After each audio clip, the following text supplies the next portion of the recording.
On this edition of Main Street, we meet three Americans who made a mark on Kentucky and whose legacies continue to shape its future. Pioneers of Kentucky are next on Main Street. Funding for Main Street was provided by the Corporation for Public Broadcasting and by viewers like you who support quality programs such as Main Street that appear only on public television. Hello and welcome to Main Street. I'm Barbara Deeb. You know, for millions of people across the globe, Kentucky is more than just a place on a map. It's home. And it wasn't always an easy task if it weren't for the courage of the pioneers, the Patriots, and the poets that saw the beauty of the Bluegrass State and made it their home. Our first story takes us to Bardstown and a production of the Stephen Foster story, performed outdoors on the grounds of my old Kentucky home state park. The long-running musical celebrates the life of Stephen Foster, one of America's great composers, who wrote our beloved state song. The outdoor play boasts memorable cast performances, magnificent sets and costumes, and many of the infectious songs written by Foster himself.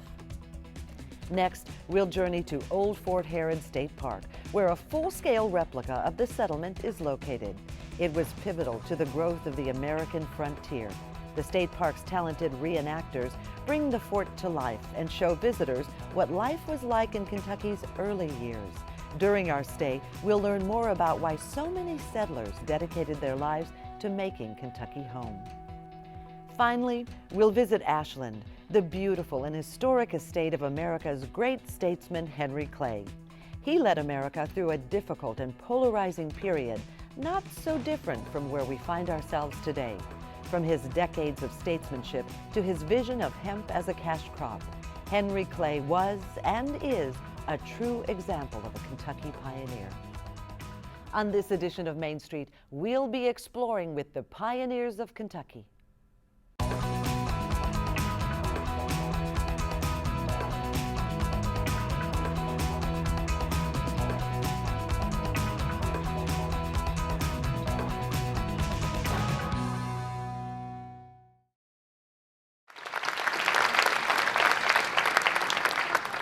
And now, ladies and gentlemen, the Stephen Foster story. The Stephen Foster story is essentially a classic love story.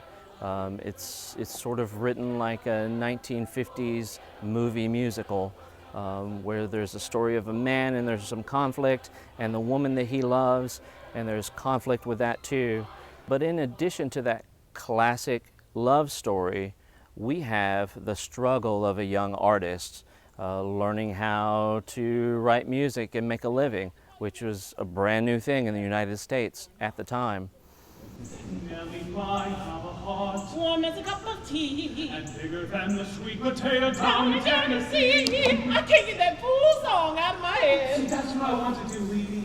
I want to make music. Lord, if words were copper brownies, you'd be loaded with gold. I wish. He was really the first American who decided to make a living writing songs.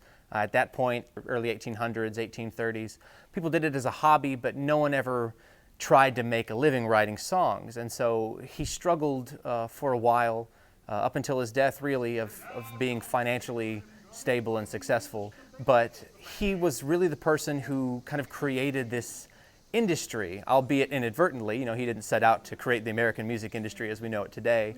But when he was around, there were no managers, there were no producers, there were no copyright laws to protect artists. I come from Alabama with my banjo on my knee. I was going to Louisiana, my true love for to see. It rained all night the day I left, the weather it was dry. The sun so hot, I froze to death. Susanna, don't you cry. Oh, Susanna, don't you cry for me. I come from Alabama and go on my knee. And so his friends and his family struggled with supporting him in his endeavor to become a songwriter and to make a living selling music. It also follows his love of a woman named Jane, who he references in Jeannie with the light brown hair. His nickname for her was Jeannie, and our story follows their love story as well. And I wrote it for the most beautiful girl. Our show is obviously an entertainment show, but it's also historic. We take, there's a little bit of literary license in any kind of a performance, of course, but you think about someone like Stephen Foster, who is really the father of American music, being portrayed here, and what he went through, the difficulties that he went through. Copyright laws were not what they are today, and he struggled with just getting credit for his music. And then, of course, the issue of slavery, which we deal with here, and talk about the difficulty and the terribleness of that. We portray, though, that in the light that Stephen Foster and many others realized that slavery was wrong and needed to end in our country. And we do that in a very positive way. And so I think we've been really successful in that as well.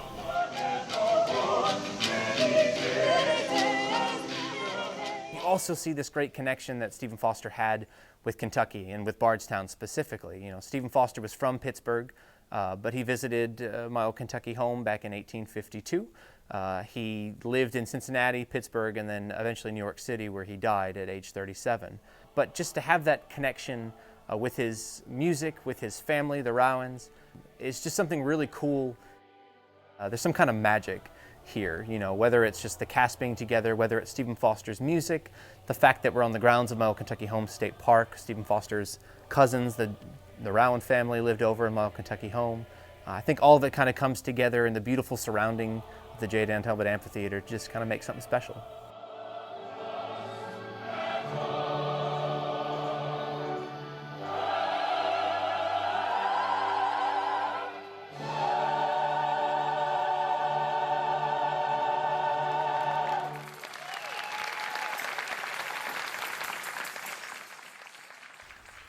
Producing theater in any venue can be challenging. Producing theater outdoors is insanely challenging. We are producing a Broadway-style musical in June, July, and August in Kentucky in the humidity of the South, and we have a Christmas scene in the show. So we have cast members who are fully dressed for Christmas with scarves and gloves and hats. And it's super challenging, and we really do have to build stamina in our cast to be able to sustain on a nightly basis, performing in such heavy wool costumes to represent our Christmas scenes. We also have the elements to battle with, whether it's the rain, the heat, the humidity. All of those affect our audience and our ability to just get through the show.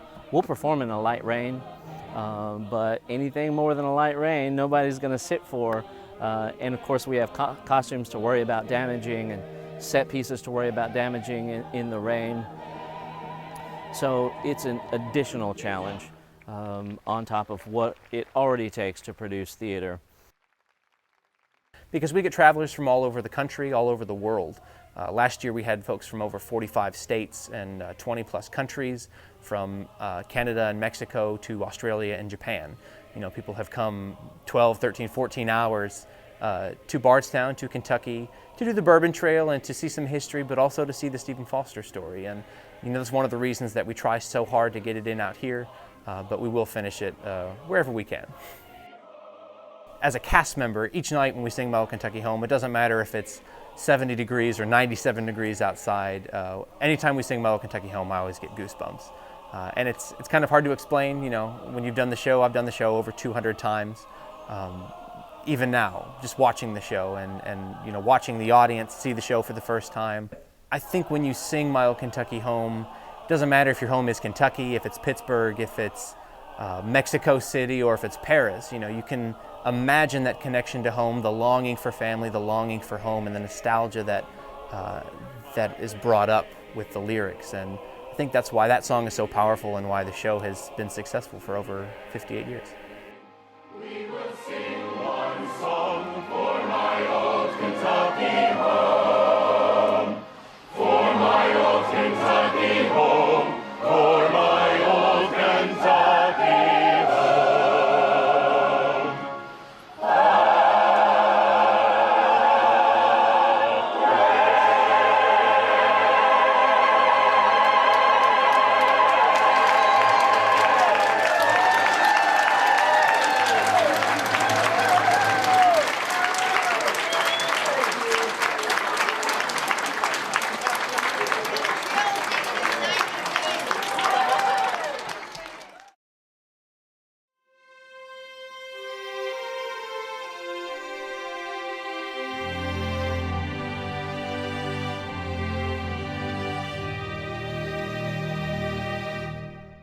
pioneering spirit is what we would call Americanism, I guess, which is the idea that there's something out there that we don't know about.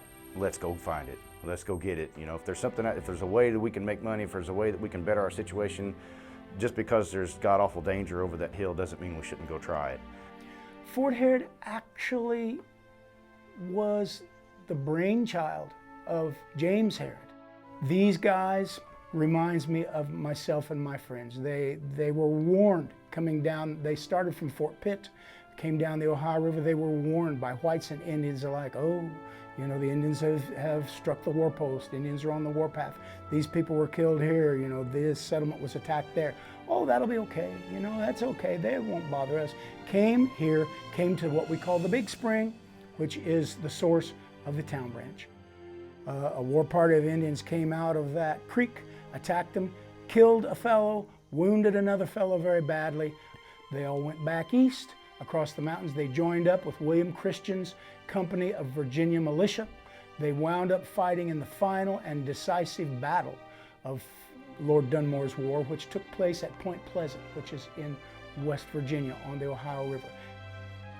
It was actually sort of a toss-up, but the Indians gave way. We signed peace treaties, and the Indians, for a while, were peaceful.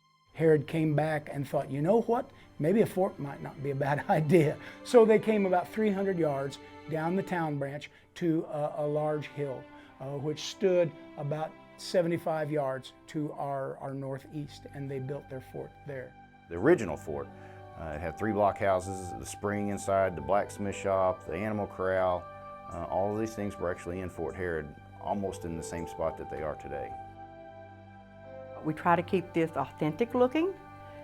We try to not have things out of place that wouldn't have been. Of course, we can't completely make it like the original one, because as you see, we need lights, we need electricity and different things like that they didn't have, but we do the best we can as far as that goes. And we try to do things that they had or did back in the time period. But we're trying to preserve history just as long as we can. First thing you'll encounter is the James Herod Blockhouse, which houses our gunsmith today, who works on guns and repairs guns and makes new ones. As you go on down the sidewalk, you will encounter the spring. Fort Herod was the only fort on the frontier that we're aware of. It had its own water supply inside the fort, and it was in the northwest corner just like it is in the reproduced fort here. And it supplied them with water for all sorts of uses, mostly for putting out fires, because the first thing a Shawnee party would do is try to burn the fort down. And the records tell us Fort Herod was caught on fire many times, but it was never damaged because they had their own water supply inside the fort they could use to put out fires with. Then the blacksmith shop, which is one of the kids' favorites. They love the blacksmith shop.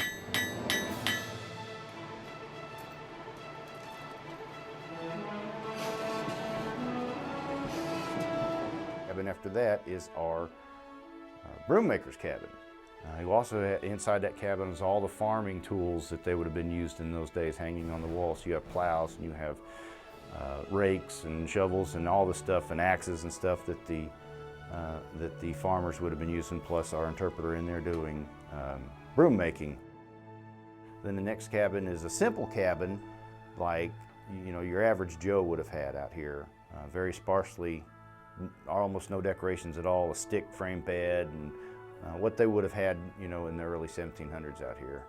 And then we have the schoolhouse you come to, which Fort Herod housed the first school in the state of Kentucky, or in the county of Kentucky at the time, out here on the frontier. Jane Coons taught school there for several years. And it's set up almost exactly like it was.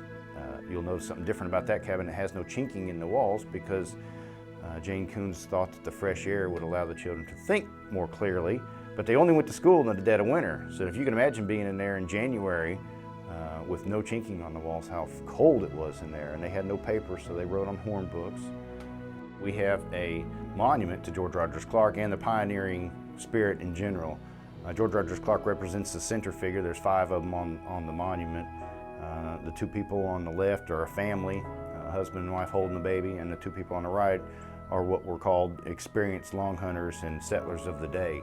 So it kind of has the whole spectrum of the people that were out here. People are like, well, why do you have such a fine monument in little old Harrodsburg? Because George Rogers Clark was here and Harrodsburg was here, and it's a big deal.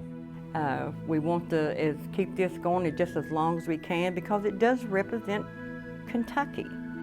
Lots to see and do here at Fort Herod.